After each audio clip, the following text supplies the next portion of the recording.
Welcome to this short review session on forward contracts.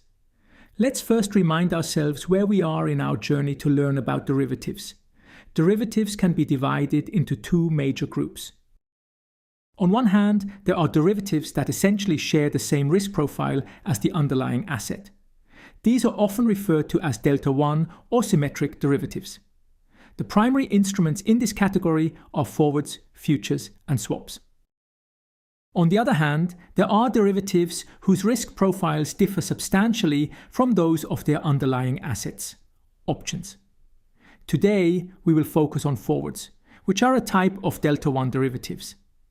Let's first briefly remind ourselves what a forward contract is. A forward contract is used to fix the terms of a transaction that will take place in the future. Today, on the trade date, the two counterparties agree on all key terms of the transaction: the price, the quantity, the quality of the asset, and the settlement or payment instructions. The actual exchange, however, only takes place later on the delivery date. In our example, the counterparties agree today that 10,000 HSBC shares will be exchanged in 4 months for a total price of £59,000. So the agreement is made today, while the transaction itself takes place at a later point in time. It's worth noting that a forward contract is a bilateral agreement between two parties. It's a customized, standalone contract created outside of any organized market, like an exchange. These types of contracts are often referred to as over-the-counter or simply OTC contracts. The big advantage of OTC contracts is their ability to be tailor-made to the needs of the user. All terms can be customized to suit the two counterparties involved in the contract. In my schematic of the OTC market, I have represented counterparties as dots. Forward contracts are shown as straight lines connecting these dots. Each line is a different color because every contract has slightly different terms due to its customized nature. This means that every forward contract differs somewhat from the others. Terms such as the maturity date, settlement procedure, or contract size can all vary depending on the needs of the two counterparties. The ability to customize a forward contract is at the same time both a major advantage and a major disadvantage. Forward contracts can be difficult to close out before maturity. First, because the contract is bilateral, you usually need the counterparty's consent to transfer it to someone else. Second, because the contract is customized, its terms might not fit the needs of other market participants. So while there may be general interest in forward contracts on the same underlying asset, there may not be much interest in a forward contract with exactly your specifications. When it comes to forwards, counterparty risk is a key concern. In any OTC contract, both parties rely on each other to fulfill their obligations. Naturally, since this is a legal contract, neither party can simply walk away. However, one party might run into financial difficulties between the trade date and the delivery date, and as a result, be unable to meet their obligations. Because of this, forward contracts carry counterparty risk, which needs to be managed carefully. So far, we've discussed forward contracts in general terms. Now let's look at a practical example from the currency markets. Suppose we are in May. A UK manufacturer has purchased raw materials from a European supplier. Payment of €10 million will be due in 6 months in November. Today, €1 is worth 0.8641 British pounds. However, the exchange rate may change over the next 6 months. If the euro strengthens against the pound, the payment will become more expensive for the UK company. If the euro weakens, the payment will become cheaper. So, the company is exposed to currency risk. Now, ask yourself, does the company actually want to take on this risk? Probably not. Speculating on currency movements is not its core business.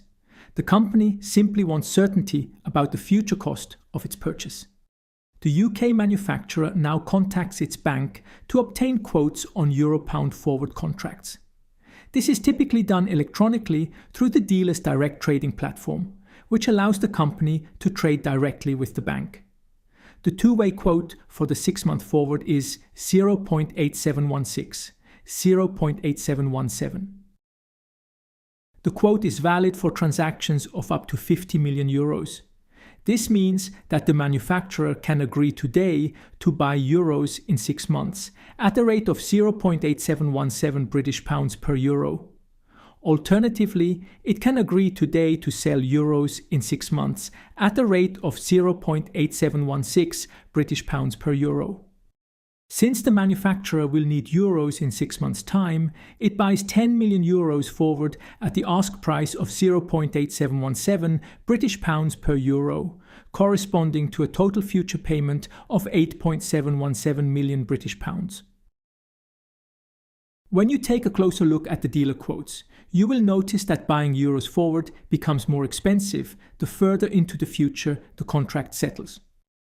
Buying €1 today costs 0.8641 British pounds.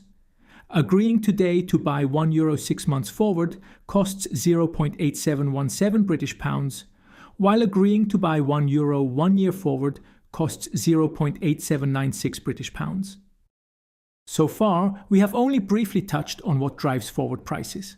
We will discuss this topic in more detail in a later module. For now, I simply want you to observe this pattern. Now, let me shed some light on a topic we haven't covered yet: the documentation of OTC contracts. We've already mentioned that OTC derivatives are customized contracts negotiated independently between counterparties. At first glance, this might sound like a world of thousands of completely different contracts, each with its own unique legal wording. The good news is that, in practice, the OTC derivatives market is far more standardized, at least when it comes to how these contracts are documented. A key role in this standardization is played by ISDA, the International Swaps and Derivatives Association. ISDA is the dominant global trade association representing participants in the OTC derivatives markets. ISDA has developed standard legal templates, commonly known as ISDA agreements, which are used by market participants worldwide to document OTC derivative transactions. Rather than drafting every contract from scratch, counterparties typically rely on these standard agreements, customizing only the specific commercial terms of the trade. This standardization provides several important advantages. It enhances market liquidity, reduces uncertainty in the interpretation of contracts, and saves both time and legal expense. Let's now take a brief look at the typical structure of an ISDA documentation framework. At the center is the ISDA Master Agreement. Think of this as the overarching legal framework between the two counterparties. It covers the general non-commercial terms of the relationship, including topics such as events of default, termination events, set-off provisions, covenants, and similar legal matters. A second key component is the credit support documentation. These agreements are designed to reduce counterparty risk by protecting each party against the other's potential credit decline or default. In practice, this often involves posting collateral. Finally, there are the confirmations. A confirmation documents the specific economic terms of an individual derivative transaction, such as the notional amount, maturity date, settlement terms, and pricing details. The confirmation also incorporates the relevant ISDA definitions applicable to that particular type of transaction. So, in simplified terms, the master agreement establishes the overall legal relationship, the credit support documents address counterparty risk, and the confirmations specify the details of each individual trade. Let's now see what such an ISDA confirmation might look like for the FX forward transaction we discussed earlier. This first section establishes the legal framework of the transaction. It states that this confirmation is part of the ISDA Master Agreement already signed by both counterparties. This section also specifies which standard market definitions apply to the contract. The next section covers the economic terms of the transaction. In other words, the details that both counterparties agreed upon when entering into this specific FX forward contract.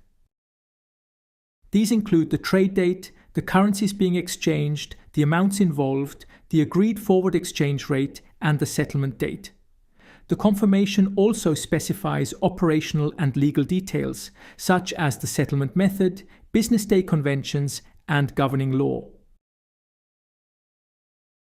The next section covers the settlement instructions. You may recall from one of our lectures that we discussed the difference between physical and cash settlement.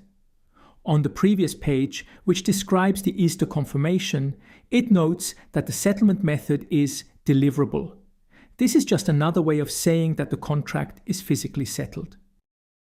But what does physical settlement actually mean in an FX transaction, where we are exchanging euro cash for pound cash? In this context, physical settlement simply means that, at maturity, the two counterparties exchange the full agreed amounts of the two currencies. One party delivers euros while the other party delivers pounds. Unlike a cash-settled contract where only a gain or loss is exchanged, a deliverable FX forward involves the actual exchange of the underlying currencies. In fact, there are also cash-settled FX forward contracts. These are called non-deliverable forwards, or simply NDFs. They are mainly used when one of the currencies cannot easily be delivered, for example, because of local currency restrictions or capital controls. Standard FX forwards, however, are deliverable and therefore physically settled. The final section includes several additional legal provisions. Among other things, both parties confirm they have the legal authority to enter into this transaction and that the trade is governed by the ISDA Master Agreement and the applicable ISDA definitions.